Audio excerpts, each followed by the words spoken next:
What I do is connect the station power cord.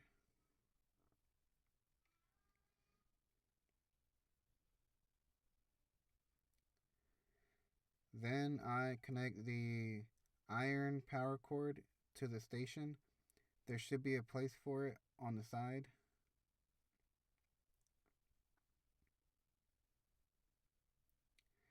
After that, I attach the tip to the iron and then I screw it in.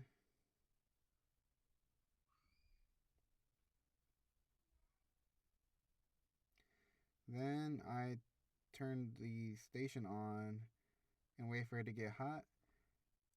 After it gets hot, it should be ready to go. And that is how I set it up.